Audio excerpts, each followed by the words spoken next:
अगर मोदी जी से नफरत है मुसलमान भाइयों तो कह दो तौबा तौबा, मैं मौत का अनाज नहीं खाऊंगा। कह दो तौबा तौबा, मैं सरेंडर नहीं लूंगा। कह दो तौबा तौबा, मैं आपके सड़क पर नहीं चलूंगा। कह दो तौबा तौबा, नदी हेल के जाओ, हमारे बनाए हुए पुल पर मत चलो। तब समझेंगे कि तुम मोदी जी का विरोधी हो, मोदी जी का विरोधी हो। सारा सुविधा दोगे और सड़क पे आके मोदी जी को गाली दोगे, भारतीय जनता पार्टी के गाली दोगे, नीतीश कुमार की गाली दोगे। ये हिंदुस्तान की जनता से, हिंदुस्तान की जनता के साथ साथ यूटी की जनता भी इसको सहन करने वाला नहीं है, सहन करने वाला नहीं है बंधु।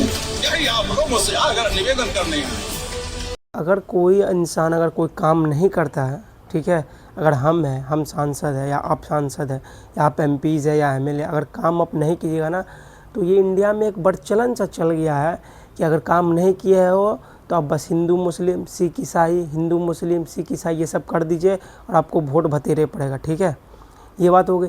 और दूसरी बात ये एमपीज़ जो है, मेंबर ऑफ पार्लियामेंट, ये 2 टर्म है, इनका 2 टर्म है। ठीक है, ये बोलते हैं कि तौबा तौबा करो, मतलब अगर मोदी जी को वोट नहीं देते हो तो उनके सड़क पर बनाए हुए चल पे नहीं चले। ठीक है, सड़क पे नहीं चले। एक बात बताइए, क्या मुसलमान इनकम टैक्स नहीं भरता है? क्या मुसलमान जीएसटी नहीं भरता है? क्या मुसलमान अगर गाड़ी लेता है तो वो रोड टैक्स नहीं भरता है? क्या मोदी जी अपने जेब से वो खुद का निजी पैसा लगा के रोड बना रहे? क्या वो मोदी जी खुद का निजी पैसा लगा के 5 किलो अनाज दे रहे? खुद का पैसा तो नहीं दे रहे ना, वो जनता का ही पैसा कलेक्ट किया हुआ है, वो जनता में ही लग रहा है। अगर आपको तो पता ही होगा बिहार का क्या हाल है। ये भाषण हम भी सुने, तो भाषण सुन के देखे तो हम सोचेंगे चलिए अगर कोई और आदमी बोलता तो कोई महत्व नहीं था। एक रिस्पेक्टिव एमपी होके, मेंबर ऑफ पार्लियामेंट होगा, और क्वालिफ़िकेशन जो उनकी बीकम है, क्वालिफाइड होके एक ऐसा मतलब भाषा करना, समझ सकते हैं उनका सोच विचार कहाँ तक गया हुआ है। हिंदू मुस्लिम कोई भी नेता को क्यों करना पड़ता है माना, क्योंकि अगर वो रोज़गार नहीं दे पाएंगे तो उससे तो हिंदू मुस्लिम करना ही पड़ेगा। ये रही, अगर आप देखिएगा, अगर रेशियो निकालिएगा, इंडिया का जो बेरोज़गारी है वो 5.2 है। ठीक है, और उसमें हर राज्य का अगर लीजिएगा बेरोज़गारी आप तो 6.2 है। ठीक है, चलिए ठीक है, और उसमें भी डिस्ट्रिक्ट का तो 9 से 8% बेरोज़गारी है। अगर आप 2 बार मेंबर ऑफ पार्लियामेंट है, आपको तो चाहिए कि भाई रोज़गार पे बात किया जाए, आपको चाहिए कि एजुकेशन व्यवस्था पे बात किया जाए, आपको चाहिए कि रोड पे बात किया जाए, पर आप क्या कर रहे हैं, हिंदू मुस्लिम कर रहे हैं। वो होगी बात। और दूसरी बात ये ले लीजिए कि ऐसा भी नहीं कि मधुबनी में एजुकेटेड इंसान नहीं है। अगर आप ग्राउंड लेवल अगर आप जाके देखिएगा, सब यूजी और पीजी वाले बंदे भरे हुए हैं। आप उसको रोज़गार नहीं दे पा रहे हो तो आप हिंदू मुस्लिम पे भड़का रहे हो। वो 5 किलो अनाज नहीं दीजिए आप किसी को, आप रोज़गार दीजिए, आपको कोई नहीं बोलेगा। आपको इस बार मेंबर ऑफ पार्लियामेंट रह चुके हैं, इनके राज्य में देखा जाए तो एक भी सेंट्रल स्कूल तक नहीं है जो केंद्र सरकार के रेगुलेट में आते हुए, एक भी स्कूल नहीं ये खोल पाए हैं। अगर वो भी देख लीजिए, अगर पूरे बिहार का अगर आरक्षण कर लीजिएगा, ठीक है, पूरे बिहार को देख लीजिएगा तो सबसे ज़्यादा अगर प्लान होता है तो वो मधुबनी डिस्ट्रिक्ट से होता है। अगर मंत्री को आप जितवा के जो भेजिएगा ना कैबिनेट में, तो वो आने के बाद वो हिंदू मुस्लिम ही करेगा। ठीक है, आपको पता है कि 5 किलो अनाज देने से एक आदमी की क्या उनके महीना भर पूरी हो जाएगी, पूरे दिन पूरे महीने की, आपके 5 किलो अनाज देने से। कोई भी कम्युनिटी लिए, किसी भी कम्युनिटी के लिए इतना गंदा विचारधारा, वो भी रिस्पेक्टिव एमपी होके इतना गंदा विचारधारा, मतलब किस लेवल का है ये। वो या रोड पे चलने की बात करते हैं, अनाज देने की बात करते हैं, आप रोज़गार की बात क्यों नहीं करते हैं? रोज़गार की बात करें ना। हम लोग जो किसी को भी वोट देंगे भाई रोज़गार की बात करें, कोई भी रहे, वो हिंदू है, मुसलमान है, आरजेडी का है, बीजेपी का है, जेडीयू का है, एलजीपी का है, कोई भी है, रोज़गार जो देंगे उनको वोट दिया जाए। जाति पे कब तक वोट दीजिएगा? बिहार की जनता कब तक देगी जाति पे वोट? रोड की बात करते हैं, मधुबनी में आप ग्राउंड लेवल पे चले जाइएगा, मधुबनी से सकरी होते हुए नीचे से एक रोड जाती है, वो वाला देख लेगा ना, आपको चलने के लायक नहीं होगा।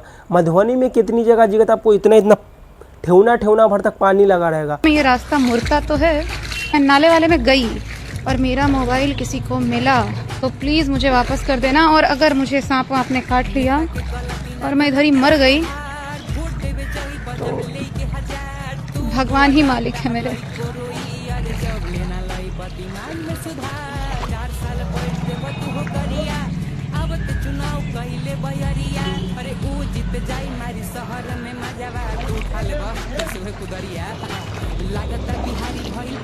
अगर आप मधुबनी में घूम लीजिएगा तो इतनी गंदगी कुछ कहने के लिए नहीं। आप रोड की बात करते हैं, जैसे लगता है कि एक्सप्रेसवे बना दिए हो आप। जनता का पैसा ले रहे हो और जनता को ही बोल रहे हो कि आप उस पर नहीं चलिए, इस पर नहीं चलिए। क्या दीजिए, आप रोज़गार दीजिए तो ना बात किया जाए उस पर आप तो रोज़गार दिए नहीं हो, आप तो सड़क सही किए नहीं हो। के बाद अब रुख कर लेते हैं बिहार का और वहां पर लचर पड़ती स्वास्थ्य सेवाओं का। आपको हम तस्वीरें दिखाते हैं मधुबनी जिले के एक सरकारी अस्पताल की। जिस तरह की तस्वीरें आप देख रहे हैं उससे साफ हो जाता है कि ये पूरा का पूरा अस्पताल किन हालातों में चल रहा है। खिड़कियां टूटे हुए हैं, पेंट उखड़ा हुआ है, बेड्स पर धूल पड़ी हुई है। लेकिन इन सब के बीच में सबसे चौंकाने वाली बात यह है कि सरकारी कागजों में ये अस्पताल पूरी तरीके से काम कर रहा है, लेकिन जमीन पर ये कूड़ा घर और जानवरों का ठिकाना है। स्थानीय लोगों का कहना है कि उन्होंने कभी भी इस इमारत में किसी डॉक्टर या किसी भी स्वास्थ्य कर्मचारी को नहीं देखा। सरकारी स्वास्थ्य सेवाओं में कमी के कारण स्थानीय लोग अब निजी अस्पतालों का रुख करने के लिए मजबूर हैं। देखिए श्याम सुंदर की एक खास report. This is a hospital in Sakri Market and you can see for yourself the condition of this hospital here. The building, it seems, can come down any time. The iron rods are visible, doors completely broken, no doors here. There's complete garbage here, grass and bushes all grown here in this hospital premises, not a single person here. Now as we walk towards the hospital, remember this is a big campus of a hospital here, but there's no one here. It's being said that for the last many years, not a single doctor comes here. You can clearly see visuals of how pigs are moving around in this campus. It's a big campus here. And there's complete, it's become a garbage dump yard here. There are आप तो medical व्यवस्था सही किए नहीं हो, आप तो education व्यवस्था सही किए नहीं हो, तो किस पे वोट मांगेंगे? तो लास्ट में आके हिंदू मुस्लिम करना है कि ये है तो वो है, यही करिएगा ना। और आपको अगर आज काम करे होते, अगर आप बढ़िया काम किए होते तो आप किसकी बात करते? एजुकेशन की बात करते, आप हेल्थ केयर की बात करते, आप रोज़गार की बात करते, आप इन्वेस्टमेंट की बात करते। अब यहाँ तक कि देख लीजिए, जब से ये एमपीज़ बने हैं 2 टर्म हुआ, नहीं फैक्ट्री की बात नहीं कैबिनेट में उठाए कि ऐसे है वैसे है, फैक्ट्री आना चाहिए। चलिए फैक्ट्री नहीं आएंगी, चलिए फैक्ट्री आने का व्यवस्था नहीं है। आप आईटी हब की बात कीजिए, आप रोज़गार की बात कीजिए, आप सेंट्रल स्कूल की बात कीजिए, सेंट्रल यूनिवर्सिटी की बात कीजिए। किसी की भी बात करते हैं आप? बस आपको क्या दिखाए में आता है कि मुसलमान 5 किलो अनाज ले रहा है, मुसलमान ये कर रहा है, मुसलमान बीजेपी को। आप कैसे बोल सकते कि मुसलमान बीजेपी को वोट नहीं देता है? आप ये मुसलमान तैयो भाजपा को वोट। हाँ, मोहब्बत है हमको उससे। हिंदू मुस्लिम हम नहीं देखते, मोहब्बत देखते हैं। क्या अच्छा लगा? हमको अच्छा लगा, वही हर चीज में विकास है उसका। महाराष्ट्र के लोग ने किसी को भी पीटा तो उससे जात धर्म पूछा कि आप हिंदू हो, मुसलमान हो, सिख हो, ईसाई। वो क्या देखा कि वो बिहारी है, वो बिहार के है, उसको सिविक सेंस नहीं है, वो ऐसे करता है, उसे मराठी नहीं आता, उसे मारो पीटो जलील करो। क्या उसने कभी जात पूछा? और उस पर भी क्या आपके रिस्पेक्टिव एमपी जो 36 मधुबनी विधानसभा के जो ऐसे भाषण दे रहे हैं रिस्पेक्टिव पद पे बैठने के बाद, क्या उसने इस बात पे कोई प्रतिक्रिया दी? क्या इस बात 35-36 सालों के पिछला राज्य, अब तक कौन सा राज्य जो पिछला राज्य है? हाँ, क्या चीज़ में कमी है हम लोग के पास? जिता के भेजते, एमएलए जिता के भेजते, फिर भी हम लोग के बच्चे को कुछ नहीं मिल रहा। अभी फ़िलहाल में आप ये भी देखे होंगे कि मुंबई से जो ट्रेन आ रही है बिहार के लिए, दिल्ली से जो ट्रेन आ रही है बिहार के लिए, महाराष्ट्र से जो ट्रेन आ रही है बिहार के लिए, क्या हाल हो गया? आप देखे हैं वीडियो देखिएगा, रो दीजिएगा आप। ट्रेन के लिए देखिए पब्लिक का कितना भीड़ जा रहा है वोट देने। हम लोग का सुविधा देंगे तभी तो जाएंगे। कहाँ मिल रहा है? कल 5 बजे से खड़ा हूँ लाइन में। इलेक्शन भी है, जाएगा इलेक्शन भी देगा, वोट भी डालेगा, अपना त्योहार भी मनाएगा, पर त्योहार कितने खत्म कर दे रहा है गाड़ी की वजह से। ये लंबी कतार उन यात्रियों की है जो त्योहारों पर अपने घर जाना चाहते हैं। ये गुजरात का उधना रेलवे स्टेशन है। यहाँ यूपी और बिहार की ओर जाने वाले कई लोग हैं जो घंटों कतार में खड़े होकर अपनी ट्रेन का इंतजार कर रहे हैं।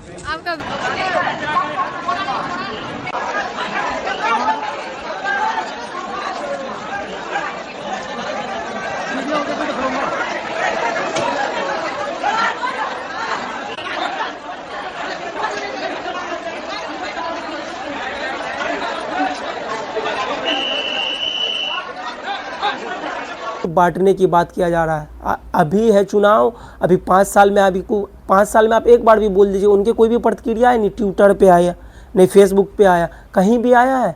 अभी बताइए, अभी आप जाति देख के वोट देना, आपको तो धर्म देख के वोट देना, तो कैसे होगा? ऐसे बड़े होशियार लोग हैं आप। अभी तक मरीन ड्राइव सिर्फ हमारे पास था मुंबई में, आपने हमसे लंबा मरीन ड्राइव बना लिया। पटना वो लोग कभी नहीं चाहते कि भाई मुंबई से बिहार में आए खटने।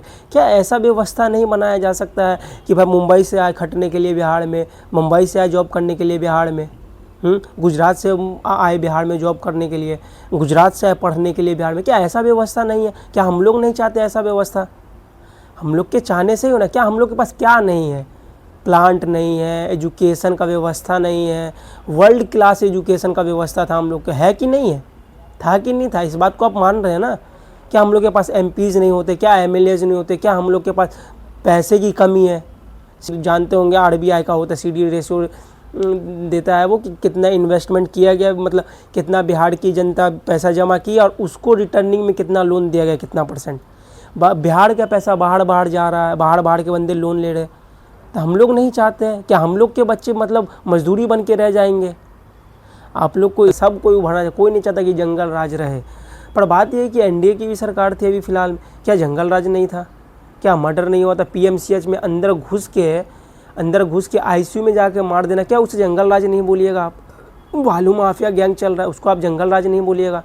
तो बात यह है कि भाई सर्व किस प्रकार किया जा रहा है उसका है भेदभाव। पर जंगल राज पहले भी थे और अभी भी है जंगल राज, ठीक है? पार्टी में क्या सब क्लीन है? बिल्कुल पूरी तरह से। अब ज़्यादातर देख लीजिएगा तो एनडीए में, अगर अभी फ़िलहाल में आप देख लीजिएगा, उप मुख्यमंत्री जो बिहार के, आप उसके बारे में तो सुने ही होंगे, हैं? 7 मर्डर का अभियुक्त है, वो सुने होंगे ना? वो हो गया। आपको भतेरे मिल जाएंगे आपको, तो इसका मतलब ये नहीं है कि सब खराब होते हैं। आपको उसी में बेहतर चुनना है, उसमें बेहतरीन चुनना है, उसी में चुनना है। 36 मधुबनी विधानसभा जैसे जो MLA है, ये जो बोल रहे हैं कि रोड मतलब मोदी जी को वोट नहीं देगा तो रोड पे नहीं चलिए, या फिर ये नहीं करिए, या फिर वो नहीं करिए, तो क्या रोड बहुत बढ़िया बन गया मोदी? अब ग्राउंड लेवल पे चले पानी लग जाता है, जिला सचिवालय उसमें पानी लग जाता है, पानी भर जाता है पूरी तरह से। क्या व्यवस्था है? क्या बोलते हो आप? एजुकेशन व्यवस्था मधुबनी का देख लीजिएगा तो आपको रोना आ जाएगा। सही से बिल्डिंग नहीं एजुकेशन की बनी हुई है, जहाँ से शिक्षा लिया था वहाँ पे बिल्डिंग नहीं बढ़िया से बनी हुई है। और इनके भाषण अगर आप कैबिनेट में अगर आप उठा के आप देखेंगे तो आप हम तो आज तक देखे नहीं हैं, ठीक है? नहीं इसके बजट पे कोई प्रतिक्रिया आती है, अगर बजट आया तो बिहार को आया तो बिहार में से मधुबनी को कितना मिला, नहीं मिला, क्या है, क्या व्यवस्था है, कुछ नहीं है। अगर आप वो हो गया कैबिनेट में, कभी भी मधुबनी के बात को लेके, कभी भी मधुबनी की परेशानी को ये रखते नहीं हैं, ये रखते नहीं हैं। अब पूरे मधुबनी में आप देख लीजिएगा सेंट्रल स्कूल एक भी नहीं है। मतलब 36 साल हो गए, 35 साल हो गए, कितने साल हो गए जब से आज़ाद हुआ है, जब से एक भी सेंट्रल स्कूल मतलब मधुबनी के अंदर नहीं है। मतलब इतने पिछले राज्य। अब प्लान होता है यहाँ से, तो ये जो मधुबनी विधानसभा के जो है, जो अभी लेक्चर जो दे रहे थे, जो आया मन में बकते चलो, वो प्लान पे नहीं बोलते हैं कि इतना प्लान का है। सबसे ज़्यादा अगर बिहार से प्लान होता है वो मधुबनी डिस्ट्रिक्ट से प्लान होता है, तो इसका जिम्मेदारी कौन लेगा? हम लोग तो आपको चुन के भेज दिए, रिप्रेजेंट करिएगा ना हम लोग को। तो हम लोग को तो रिप्रेजेंट कर नहीं रहे, बस आपको आके यहाँ पे भाषण देना उल्टा फुल्टा, जो मन में आया बकते चलो। वो तो पढ़े होंगे ना। इनकम टैक्स तो क्या मुसलमान के लिए तो अलग नहीं है? मुसलमान भी टैक्स भरता है। अगर टैक्स भरता है तो उसके बदले में आप सुविधा दे रहे हो। मोदी जी तो अपने जेब से दे रहे नहीं रहे, निर्मला ताई तो अपने जेब से दे नहीं रही है सुविधा, अपने जेब से नहीं दे रही है। जनता का पैसा भाई जनता को लग रहा है, ऐसा तो नहीं है ना। रोड टैक्स देते हैं, इनकम टैक्स देते हैं, GST देते हैं, बिजली बिल भरते हैं, जो भी जो चीज़ सुविधा दे रहे हो उस चीज़ के हम लोग पैसे दे रहे हैं। मुसलमान उस चीज़ का पैसा दे रहे हैं ना। ऐसा तो नहीं है कि कोई स्पेशल चीज़ आप मुसलमान के लिए निकाल दियो कि ये सिर्फ मुसलमान का है। हाँ, अगर आप कैबिनेट में बिल लेके जाए, बिल से पास करवाए कि मधुबनी के मुस्लिम आबादी में रिजर्व 50% रहेगा, 50% हर एक चीज़ में रिजर्व रहेगा, तब अगर आप बोले या कोई भी नेता बोले कि भाई मुसलमान को रिजर्वेशन हम लोग ने दिलवाया, अगर मुसलमान हम लोग को वोट नहीं देता, तब फिर आपकी बात मानी जाएगी। तो हम लोग तो रिजर्वेशन दिलवाए नहीं हो, जो जनरल है वही जी रहे हैं, हम लोग जो पहले से जी रहे वह भी जी रहे। तो आप लोग ने क्या नया कर दिया जो आप ऐसे जो ब्लेम करो कि भी कोई भी मुसलमान हो या हिंदू या सिख हो या ईसाई हो या कोई भी जाति का हो, कोई भी धर्म का हो, आप कैसे ब्लेम कर सकते हैं किसी को भी?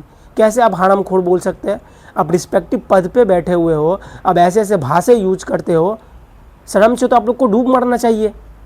हम आपको अब बस लास्ट बात कहेंगे कि इस बार अगर आप चुनाव में जाए, इस बार अगर वोट देने जाए, तो बस ध्यान रखें कि 5 किलो अनाज के लिए वोट नहीं दे, हिंदू मुस्लिम पे वोट नहीं दे, जाति धर्म पे वोट नहीं दे।